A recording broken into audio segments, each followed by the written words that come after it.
কলেমা তৈয়বা। হাদিস নাম্বার 89।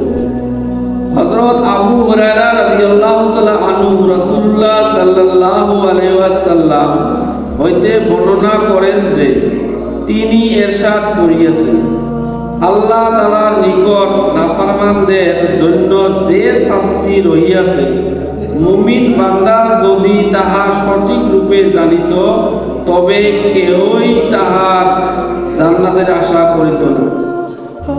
আর আল্লাহ তাআলার নিকট যেই রহমত রহিয়াছে, কাফের যদি উহা সঠিক রূপে জানিত তবে তাহার জান্নাত হইতে কেউই নিরাশ হইতেও না।